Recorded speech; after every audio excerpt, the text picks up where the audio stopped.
Yeah, okay, time to live free. Plenty goals I'm achieving. Some real life topics and talking financial freedom. Mindset, soul and love, everything in between. This is Freedom Podcast. Tune in, live free. Hey, got my mindset right and I got the drive. Planning one day, no more job, no more 9 to 5. Love, money, mind. Love, money, mind. This is Freedom. Tune in, cause it's going down. Woo!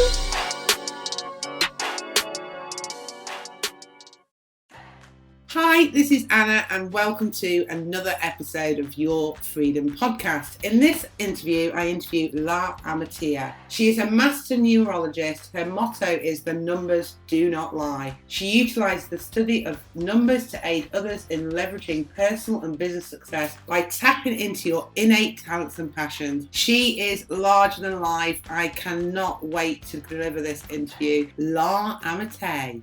So, great stuff. I'm so pleased and honoured that you have given me the time today, La. It's great to have you on my show. You know, it's so great to be here. We had to reschedule one time, and I'm like, oh my gosh, I want to see her so bad. We met on Clubhouse, and I'm like, oh, but you know, life happens. I had a son, had to have surgery, and he's doing well now, and I'm so glad to be here. With yes, I didn't even say that. How is he doing? How is he getting on? You know what? He's doing really good. It was a little bit of a challenge to get him comfortable in the surgery room. And funny thing behind that is, you know, my boys are autistic. We'll get into that, but he has certain things that he does with certain people. So his thing with grandma is to watch game shows, and with granddad, he watches wrestling. And if you know anything about autistic children, like they're kind of like routine based in most of them, just depending on where they are on the spectrum. Mine's routine based. And so he has certain things that he likes to do with certain people, and he'll stick to that. Like with me, he won't watch game shows. No, that's grandma's thing. And so what we do is we watch like doctor shows like Grey's Anatomy, 911, and that kind of built up some anxiety when the real thing had to happen. You see? So he's seen what happens in the surgery room, and then he had to go have surgery, his first surgery. He goes, no, I'm not going to sleep, and you're not cutting me. So he kind of flipped out. And it actually took 2 takes. We were scheduled for surgery last Friday, right? And I think that's when we were supposed to meet. Well, it didn't happen. Actually, we went and we spent hours at the hospital, and we had to reschedule because the anesthesiologist had to come up with a game plan to get him under sedation. And so then they rescheduled for just this past Wednesday. So we had to go in twice. So it was like I had to traumatize the boy twice. But yeah, I know, poor baby. But then he woke up out of his sleep, and he goes, "Mom, what happened?" I was like, "It's all fixed. It's better now." And so now he's like, "Oh, doctor fixed it." So now I think he's cool about the doctor. He didn't know what to expect. In the future, he'll know from that experience. Like, it's your first experience with anything, isn't it, really? So, listen, how old is he? You see those doctor shows in the surgery room, some of those people don't make it on TV. And so he's like terrified. You see, he was terrified. He's like, "No, I want to live." I'm like, "It's just your foot. You're not going to die." How old is he? He's 14. Right. Okay, cool. So I think it's just like your first experience of something as well, isn't it? Yeah. Like you say, probably with the routine, with his condition, it's like, you know, building that anxiety of never having to. I just think children are just fascinating in themselves. I've loads of different stories, because I've got my 13, nearly 14-year-old really going through puberty, and he's like, "Mum, I'm turning into a man."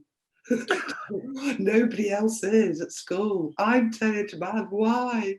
Because he's getting really, like, his legs are getting really hairy now, and his feet. He's going through that puberty stage, get hair under the arms, and all the arms and back and chest, and it's hard to be the first one to experience something, right? And you're amongst other peers who don't have not a hair. It feels like he's turned into a werewolf overnight. But yeah, I just love it. I think it's a privilege, isn't it, to be a mum and guide these little humans, I think. But great for you. I'm really glad you come on the show, because I'd heard you in one of the Clubhouse rooms, and I'd heard you talk about your numerology, and I thought, yeah, it'd be great to get you and share your story on this on the show. So tell me a little bit about how you kind of got to be doing all this kind of stuff. Like, how did you get to become this sort of... Oh my goodness. Listen, first of all, it's the numbers for me. I love, love, love numbers. But if you would have told me 15 years ago that I was going to be a master numerologist, I would have laughed at you. And then I would have said, what the heck's numerology? Right? So I've been studying numerology for nearly 10 years, probably about 8 or so. Right. And so I didn't choose numbers. Literally, numbers chose me. They chose me through my autistic children, right? So my oldest son, the one that we were just talking about who had surgery, it was a little bit of a struggle. He was my firstborn, as we're talking about the anxiety and first experiences, right? I never dealt with autism. There's nobody in my family that's known to have autism. So it was a little bit of a struggle. About 40% of children who are autistic are nonverbal. And my son initially kind of landed in that 40% for about the first 7 years of his life, probably about the first 5 years. And then, but when he started speaking minimal, like sight words, just small, he was just like yes and no, and at, and just now learning to say mom, things that children who are 1 and 2 years old are already speaking. And then at 7 years old, there was like this huge breakthrough moment.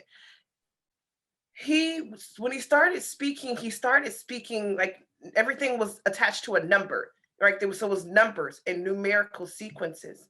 And I'm like, what is this? But then it made me reflect on, okay, what was he doing prior to, talking about numbers and numerical sequences? So somewhere around 5 years old, he would take these really huge Lego boxes. They have the regular size Legos, and then they have those big jumbo Legos. Yeah. So he had the big jumbo Lego box, and he would spread them out on my living room floor in this same color pattern, use the same Legos, and they had their own specific play. And he would remember just this photographic memory, which one goes where. And I would just break them down and clean it up, because to me, it was just another mess in my living room floor. I got a kid that's making a mess with Legos. And, so I was going through this really tough period in my life where it was like an emotional, mental, spiritual breakdown. I was depressed, let's face it. And I'm sitting in my recliner, and it was like, I had lost job after job, hun. I lost job after job because from ages of like 3 to 5, he was having tantrums from like sun up to sundown, like clockwork, every 5 minutes. That's no exaggeration. I would be at work and get a call from the school, and they're like, hey, he's spazzing out. Can you come pick him up? And I literally just at work for an hour. And how many employers are going to take that day after day? 1 or 2 times, cool. But all the time, business is business. And so I lost job after job because I wasn't able to show up at work and work a full shift and fully perform without having to stop in the beginning or in the middle of my day to go take care of my child. And not only did I lose job after job, like I was just beat all the way up on the inside, wrecking my brain, trying to figure out how to help him. He can't talk. He can't tell me why he's screaming at the top of his lungs and why he's throwing himself on the ground. And I was really concerned for him. Yeah. And so then let's get back to this Lego pattern that he put on the floor. Next to it, those magnetic letters and numbers that you stick on the refrigerator? Oh, yeah. Yeah. So he would take the numbers, and he would, next to that jumbo Lego pattern, put the numbers 2, 3, 4, 9, 4, 2 every single day. I never minded until I was having that moment on the couch. I had another failed relationship. I was tired. I had another failed job. I was so tired. I didn't know what I was going to do. I'm trying to care for him. I can't work. How am I going to pay the bills? I had lost the man that I was dating who was helping pay the bills. And so I'm just sitting there in the recliner, just rocking, and I'm looking on the floor at this 234,942 that had been on my floor for like 30 days. And I go, what is this number? Why does he keep? Yeah. And so I Googled it. And it said a scientific color code. And then I went to Google Images, and this color code was the same pattern that the Lego blocks are on the floor. And I kind of cocked my head to the side and looking at him like, oh, how did you even, you're 5 years old. Where did that come from?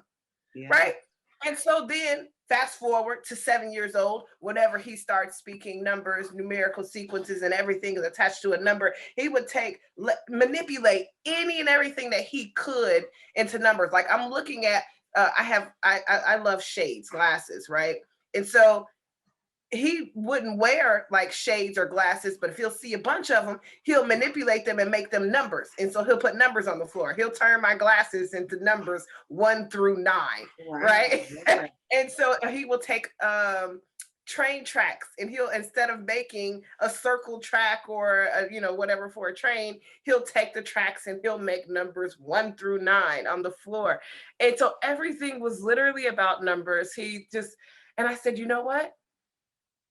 I've been wrecking my brain all this time, going to teacher meetings, going to doctors, going to therapists, trying to put him in this box, trying to check off these things that help him get to normalcy when there's nothing normal about this child. What is normal anyway? Exactly. Let's have this conversation with somebody else on the show about what is normal. So yes, what is normal anyway?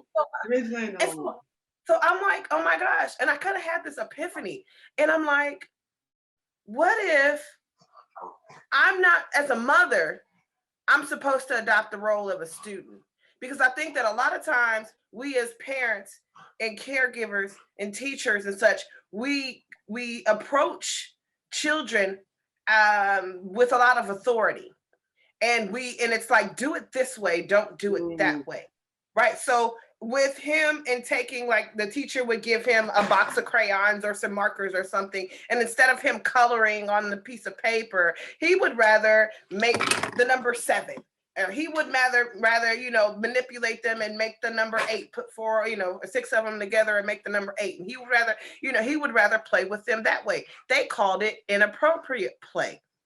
And so because he's not doing their box and all that. Yes. Yeah. So he was doing with them something different than they expected him to. And I said, you know what if I'm supposed to adopt the role of a student here? Because if you want to talk about spiritual beings having a human existence and us learning lessons and being interconnected and intricately connected and ascending and growing together, then your spiritual messenger in your life has no age, right? So his body is 5 years old. His body was 7 years old when it started talking.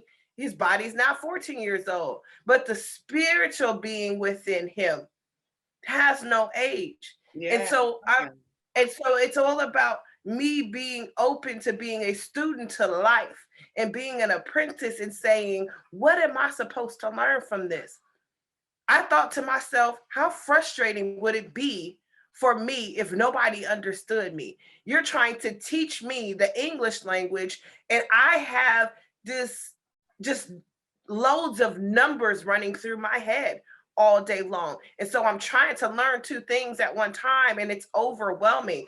And the way that I want to expressively communicate, nobody understands me. How frustrated would I be?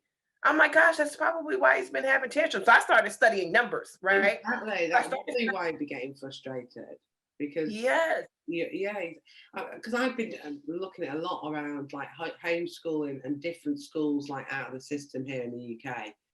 And about it being pupil-led rather than like doing things subject by subject, which are really historically out of date. And it's been really fascinating. I haven't made a decision on it yet, but it's kind of like, I really like that kind of focus on, because there was one of these like online schools where the children debated about what topics they wanted to learn. Yes. So it was like, hey, we want to learn. And then what the teachers or the the coaches or whatever were doing were then fitting in like reading and writing and kind of mathematical stuff around those topics. But the topics were obviously then really the children are really motivated to learn about that topic. And I thought that was really interesting because it is, you know, it's like the doctors is this teacher-pupil scenario. Schools is teacher-pupil scenario where you've got this leader telling you what to do all the time. When actually we're just in society just focus more on individuality rather than putting us all in all the time. Just as a society we'd be a lot more less frustrated and less anxious, wouldn't we? Because so sorry I interrupted you there, but it just no, you're fine. It really makes sense what you're saying. So that's how I started studying numbers. It was because I realized that numbers was like his first language. And so in order to vibe on his frequency and meet him where he was, I had to study numbers. So that's what I meant by I didn't choose numbers chose me, right? I spoke English, right? I knew nothing about numerology. But what happened was when I started understanding the frequency of numbers and what the spiritual messages were that were attached to those numbers and numerical sequences, he and I began to sing this song and dance this dance in the number realm. And those tantrums diminished. It was like he had this heavy weight that was on him that just understanding rather than he's like, Mom, finally you get it. And so even now he's 14 years old. Oh, me and we'll be on this board here and we're working numbers. He leaves me numbers and letters, you know, all around the house, because in Pythagorean numerology, remember I was saying that 1 through 9 was what he was doing? That's the Pythagorean numerology system. The base or natural numbers is 1 through 9. And also the letters and words and phrases have a numerical value as well on the Pythagorean system. And so then he would put the letters next to the numbers. And so it was like him trying to show me, like, Mom, I need you to look at this. This is what you're supposed to be doing. This is what I know, and this is what it's being given to me to give to you, and I need you to pay attention. And he got my attention kicking and screaming, literally. He's like, I'm gonna kick and scream until you get it. And whenever I got it, he stopped kicking and screaming. So the big takeaway from that, so I tell people all the time, numbers is what I do.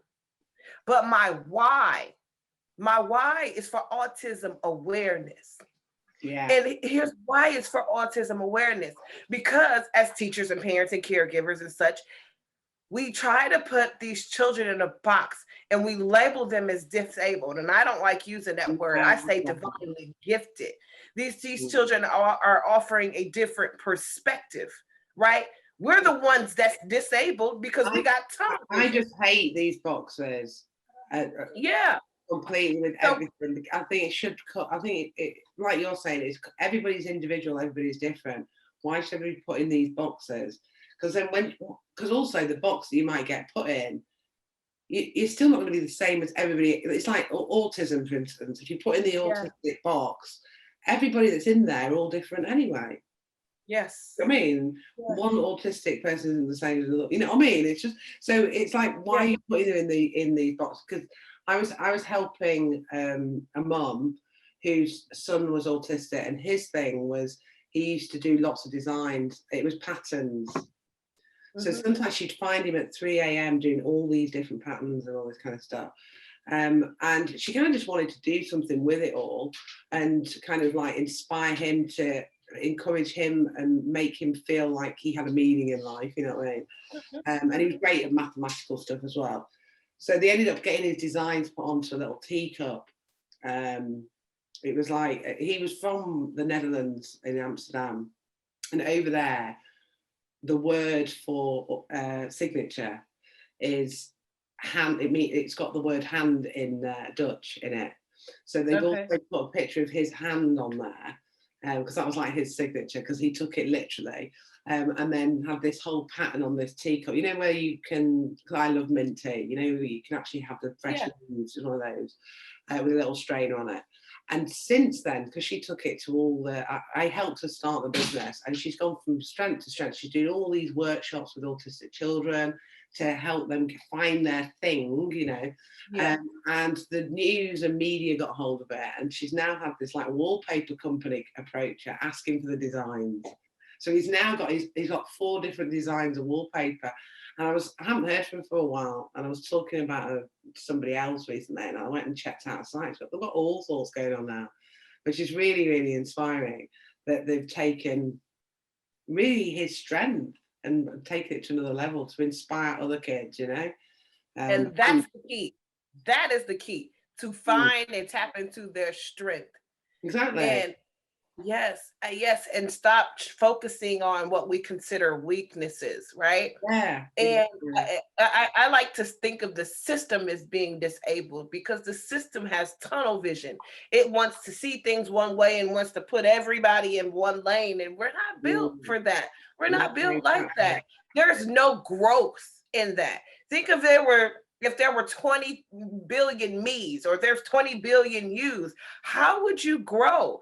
There's this thing I call connection reflection. Connection reflection means that energy is everything and everything is energy. And if we check our reflection through the energy that crosses our paths, it represents one of 2 things. It represents either a direct reflection of who you are, or it's a direct reflection of what you have been repressing within you that you need to bring to the forefront. So through the connection of my autistic child, I had refound my love for numbers. Now, I remember as a child, I was a scholar. I was put in a gifted program in elementary school. They were like, where is this girl coming from? I was straight A's across the board. I was great with numbers. I always excelled above everybody else in math in my class. Where it got hard for me, where the challenge came in, was high school. Because they were like, oh my gosh, she's amazing with numbers, honors geometry, honors algebra, honors trigonometry. And then I failed. And then because I failed, I gave up. I was like, too much pressure, basically. Yes. And I said, you know what? No, I'm out. I'm done. And I went to my academic counselor and I said, put me back in like pre-algebra or something. I dumbed myself down just so that I could coast through high school. And God said, you know what? I'm not gonna let you give up that easy. I'm gonna give you a son who's autistic, who has a niche for numbers, and he's gonna put numbers in your face, kicking and screaming until you love them all over again. Exactly. And so that's what I mean. He was the part of me that I had been repressing for so long, and I gave up because it got too hard. Yeah. No, I love that stuff. I think it's really inspiring what you're sharing, because it is true. It's like focusing on people's strengths, individuality, and also what's in, because your children are like a product of you in some respects, aren't they? The little mini me's, and you can nurture their strengths. And I see some of my ways, or like you can have silent language, can't you, with your children, where there's that understanding. You know what I mean? So okay, so when you started getting into numbers and things started chilling out a little bit, and your son was sort of you were having that understanding, did that help with because obviously you were saying that you were really low, pretty depressed, I suppose, with everything, with your job and relationships and all that kind of thing, and obviously with your son being really frustrated and these anger bursts, things then started to, how did you then decide that this was going to be your thing as regards to the business world? Well, I went through a hiatus. I took like a 3-year hiatus from 2014 to about 2017. It was like a big isolation period where I tapped all the way into my children, and then I also tapped all the way into myself. There was a whole process of dismantling and dismembering everything that I had once believed, and then adopting and implementing what I found as universal truth for me, what resonated for me. I then said, that was my aha moment. There's a deeper meaning to life. Because prior to that, I was dealing with what was projected onto me, from my parents, from what I seen, using them as role models. It was go to work, go to school, go to work, and try to live a good life, get married, have children. That's a regular, everyday, mundane routine. And as much as I tried to fit into that, and I tried damn hard, it never really sat well with me. And I thought at one point that something was wrong with me. I thought something was wrong with me because I felt like a robot. And that's when I hit that kind of that depression mode that I was telling you about, and then coming up out of it, when I discovered numerology through him, I said, oh my gosh, nothing that I believed no longer resonates with truth for me. But what is it that I do believe, or what do I want to believe now? And I had to go through kind of like an adventure. I got to go on an adventure with myself and dive deep into self-discovery. And I studied not only just numerology, I studied astrology. I even dived into, a couple of different, religions. And what I found is, I don't consider myself a religious person. To each its own. And I support and respect everybody and their decisions. But I do find truth in all religions. I will say that I find truth in all religions. And I feel like it's all interconnected. We are all interconnected and intricately connected. And so I had went through this phase of really just like searching and finding what resonated with me, studying Christianity, studying a bit of Islam, studying numerology, studying astrology. And then I took bits and pieces, and the pieces that resonate with me, I implement them into my daily life. The pieces that didn't, I send it back to its source and say, okay, this is what works for me. And so I really kind of just had to rebuild myself. I had to really just go back into like my childhood and say, okay, this part of me needs to be healed. This part of me needs to be reprogrammed. Digging into my subconscious.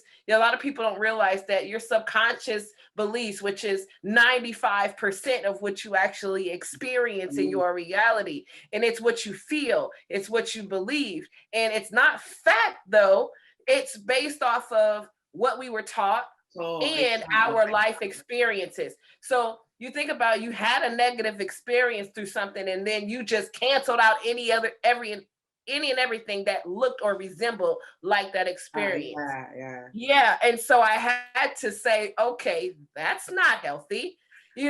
What maybe that particular situation didn't work out for me. And so I had to kind of create different alternative outcomes for similar scenarios. Well, what if I did it this way and it actually did work? Creating those doors of opportunity and giving them room for them to open back up, because I had closed myself off. And so that's what that period looked like thereafter. And the numbers just stuck with me, and they had to stick with me in order for me to keep vibing with him on his frequency. And I just found my love for numbers for them since then. Tapped into the numerology soul blueprint, tapped into the numerology business blueprint. And the thing about it for me is the fact that in my job, in my position, in the career that I chose through numerology, I get to be the one to have the purpose of showing other people that they have purpose. And that's what's fulfilling for me. That's my purpose. That's my passion. For those that are saying, what's my purpose in life? Why am I here? Let me help you, baby, because we all have purpose. Well, that's what I was going to say. Some people listening to this might be thinking, you know what? This girl is setting my heart on fire. Like, how do I, I've kind of dabbled in numerology, or I want to know more about numerology, how it can help me, how it can, if I've got blocks in my life, or I'm thinking, what am I here for? what am I doing in this world? Do you know what I mean? How can you help them firstly, and how can they get in touch with you? Yeah, so just really quickly on the numerology soul blueprint. So I know a lot of people are more familiar with astrology than they are numerology. As astrology is really kind of trending now, and people are into their big three with their sun sign, moon sign, rising, and it talks about the physical traits, characteristics, how you think, how you feel, how you love, depending on where your Venus is. So it talks about the external being. So I'd like to present numerology as astrology's sister, because astrology says, hey sis, I got the external being, I got the outside, and numerology is like, okay sis, I got the inside. And it's like you on an energetic level, what the soul was contracted here to do on this earthly realm, because we all have a walk in this life that we were contracted to, that we were supposed to be, things that we were supposed to give through our passions, our innate God-given talents, gifts, and skills, and to stand 10 toes down in that and live a purposeful life. We're able to uncover that in what's called your life path, the path that the soul was contracted to take, along with the innate talents, gifts, and skills. And then you have your life destiny. It's what you have to fulfill on that path.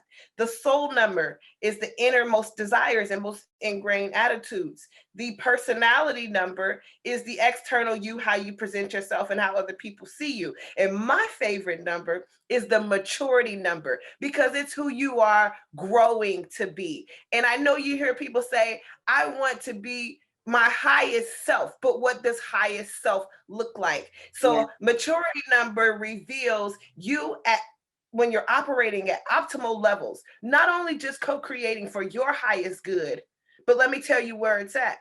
It's co-creating for the highest good of any and everything around you, for humanity, because our life is supposed to be not so self-indulgent and selfish.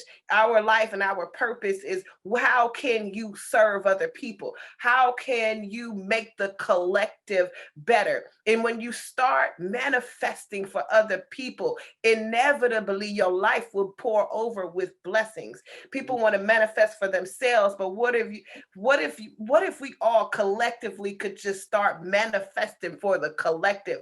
I want you to have abundance, and I want you to have prosperity. I want you to live a purposeful life. This ain't about me. I'm going to get mine because I'm doing it for you. Yeah. Does that make sense? Right. That's why I do what I'm doing right now, because I feel like my whole journey was all happening because I was sent. My purpose was to help all these other people.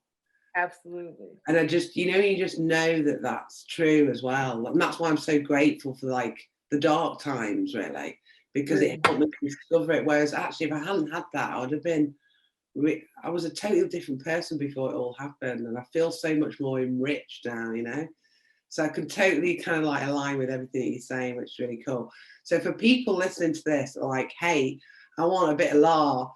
How do I get in touch? How do they get in touch with you? And what's going on right now for 2021? What are you doing at the moment and stuff?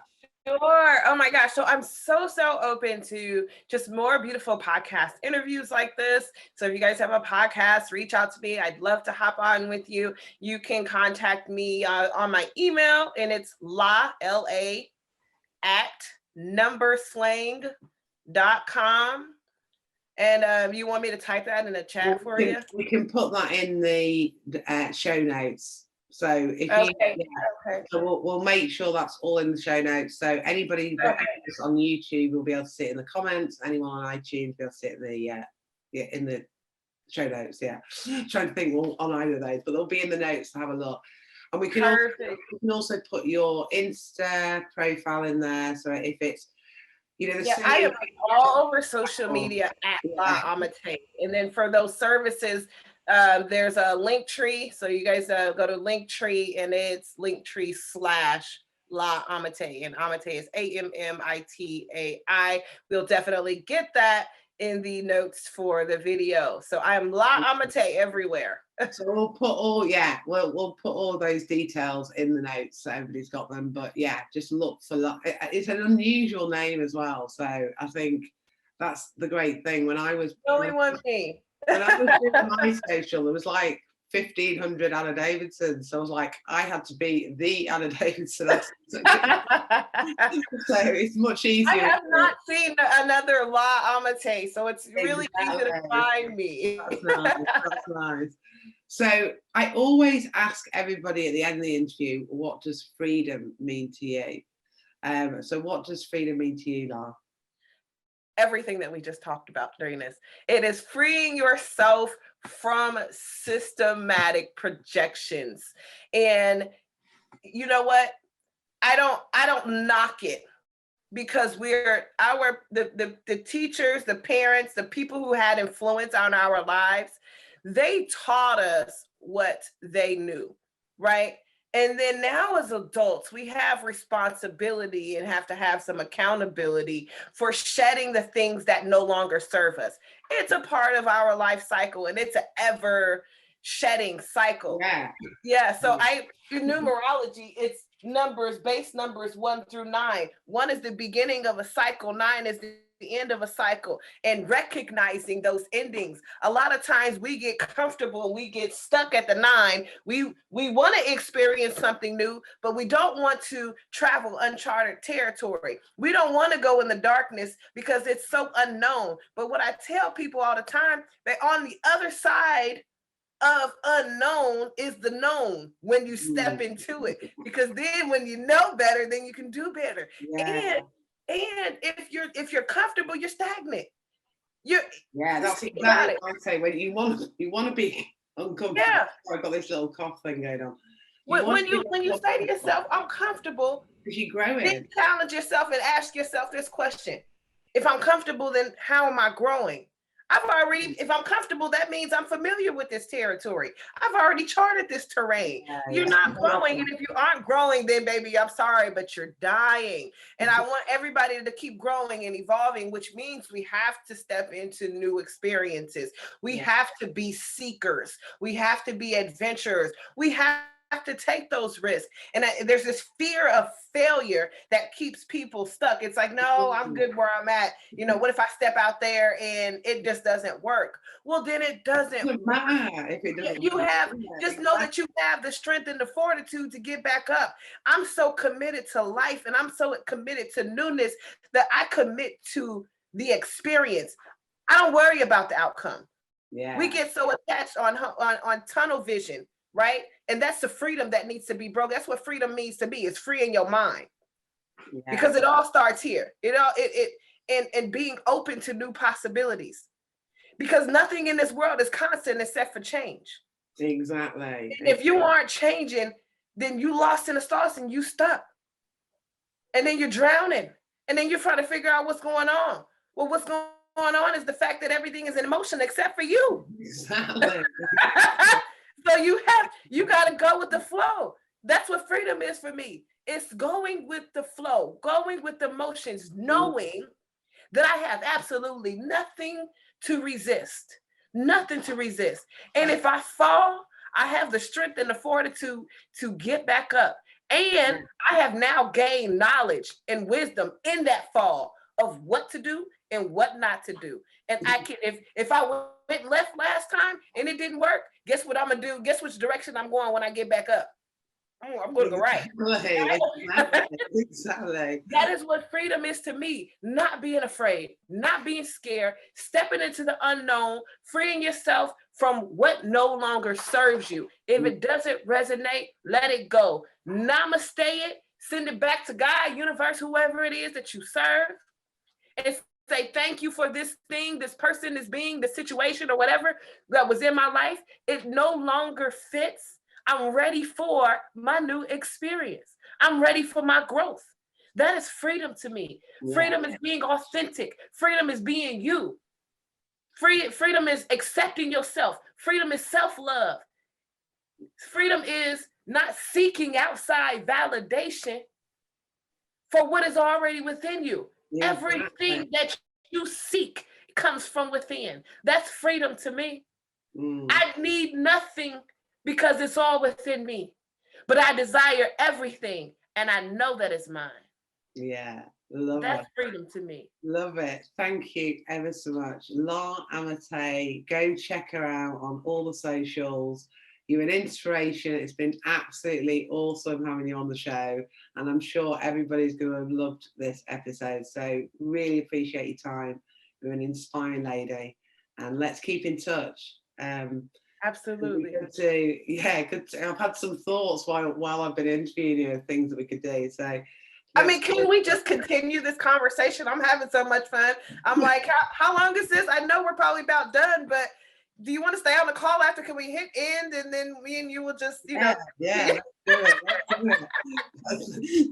Thanks everyone for listening. Go and check her out, and I'll see you on the next episode. So thanks, Laura. See you later. Thank you.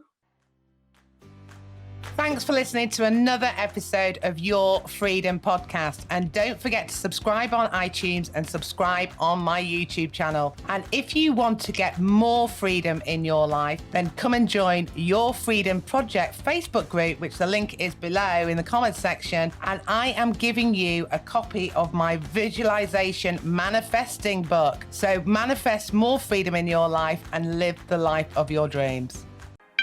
Hey, thank you for listening. Hope you had a blast. Here to elevate your life. It's the Freedom Podcast. Love, money, mind. Love, money, mind. Wanna see you all win. Wanna see you all shine. Just make sure that you subscribe.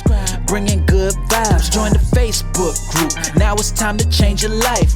Hope you come back. Right now is the chance. This is an experience. It's the Freedom Podcast. Hey.